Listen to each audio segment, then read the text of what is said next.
The next guest it's really my pleasure to introduce the next guest. His name is Richard Schroder, and he's a very talented guy from Brookline, Mass.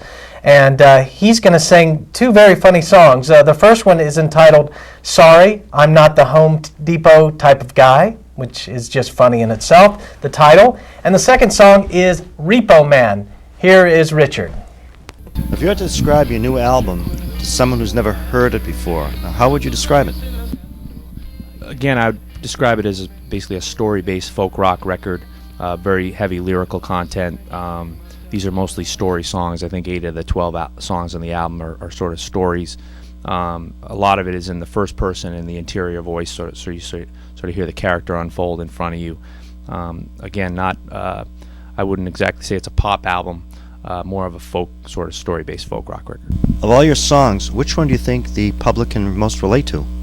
I guess the song that I think people could relate to the most is probably Sorry That I'm Not the Home Depot Type, which is a song that I wrote about how I can't fix anything around the house, but you'd be amazed at how many people in the audience will point to their husbands when I start playing that song. There's a lot of us are out there that can't really fix anything around the house, so that's probably the most accessible one. Hi, my name is Rich Schroder, and you're watching sal'sshow. This next song is a song that I wrote about how I can't fix anything around the house. It's called Sorry That I'm Not the Home Depot Type. Never owned a drill before, or a ratchet set. Never owned a craftsman tool, and there's none I want to get. Never tried a tool belt on, it just wouldn't look right. I'm sorry that I'm not the Home Depot type. Can't fix our leaky faucet, which dripped for days. I can't change a flat tire, thank God for AAA. Can't make a home improvement to save my life. I'm sorry that I'm not the Home Depot type. I really gave it an honest try, but we could clearly see that when I set the house on fire, there was no hope for me. Now I try to take it easy on my weekend days, knowing I'm all thumbs and that you love me anyway. Now when things break, you look at me and smile. Now don't try to fix it, cause we know it's futile. Now when the sink clogs, Rotor clears the pipes. I'm sorry that I'm not the Home Depot type. I'd love to clean the gutters, but I'm afraid of heights. Sorry that I'm not the Home Depot type. Sorry that I'm not the Home Depot type. Since you're mentioning Home Depot, a corporate name, much like Paul Simon's Kodachrome, there's been a few other tunes over the years that had a corporate name in it. Is there a problem when you do that, or is there any chance that the company can come after you, or is there any copyright infringement, or is it's public domain? How would you describe it? Yeah. Well, I hope not, because the album's just coming out this month. But no, I actually, it's a good question, because I actually checked that.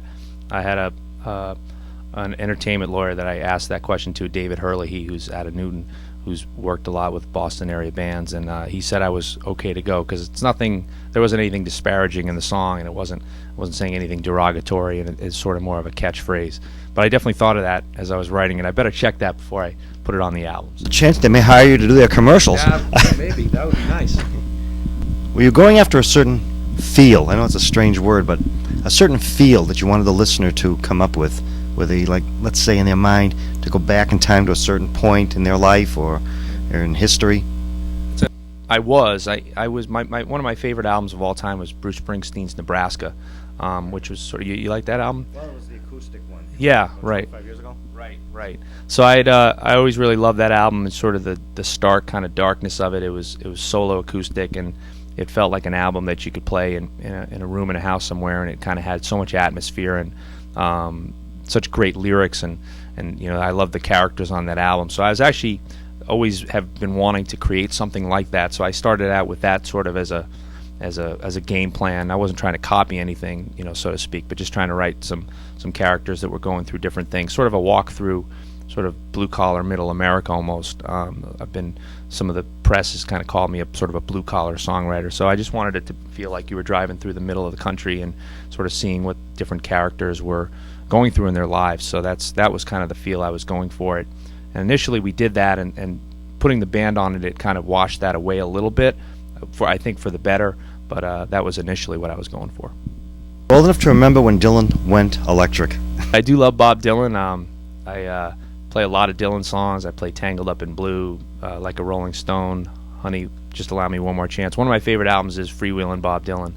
But that's the beginning. Yeah, that's a great album, and I actually have it up on my website, a little review of some of my favorite albums, and that's one of them that I have up there. So, was there a reason I should remember that Going Electric? I was just curious, but it did make headlines, because, I mean, I am old enough, unfortunately, to have remembered 1965 when, like you said, Like a Rolling Stone, that was something that kind of shocked the public. Right. I mean, this was the Bob Dylan. Of course, he was probably more famous as a songwriter than as a recording artist at that point. Yeah. Because, you know, Peter, Paul, and Mary and the Byrds, they all performed his music, but people actually didn't know the man until that, you know, Like a Rolling Stone call it top 40, for lack of a better term. Right.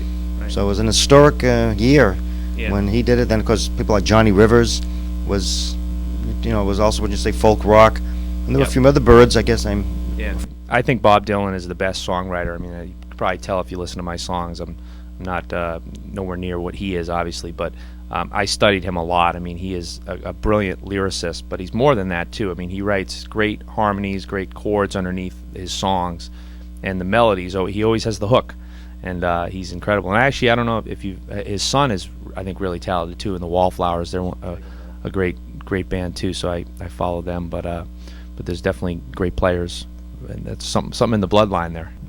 Hi, my name is Rich Schroder, and you're watching Sal'ssShow. This is a little song I wrote called The Repo Man, and it's about a fellow that goes around taking people's stuff back from him, and he ends up meeting a woman and falling in love, and in the end he gets repossessed himself. Repo Man. I am the Repo Man, work every part of town, take all kinds of things. When I make my rounds, me and my boys move quickly and never stay too long. Gotta load your stuff into my truck, I'd love to stay, but there are bills to pay and they always say they did nothing wrong.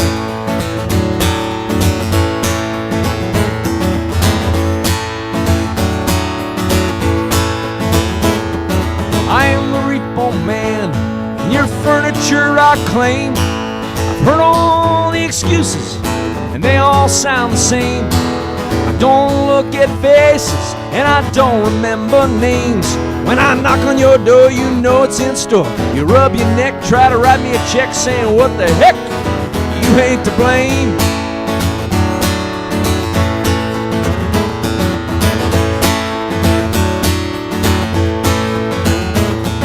I am the Repo Man, gave my heart to you. When me and my boys were taking your stuff, our eyes met and I knew. We got married quickly, we had a kid way too fast, and we bought a big place, filled up the space. It was all a blur, you wanted a fur, new furniture that was built to last.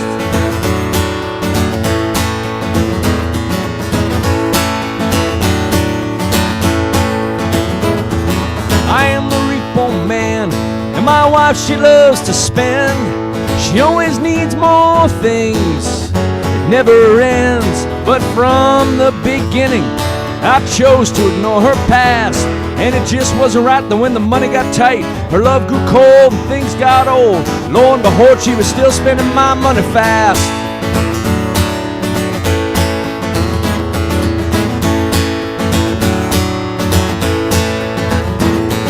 I am the Repo Man, the banks now are calling me. Don't ever make mortgage payments through a credit card company. My debts had risen so sharply, I knew it could not last. My boys came to collect, I tried to write them a check. They took all I had, which made me mad, but what was really sad was the courts, they gave a half.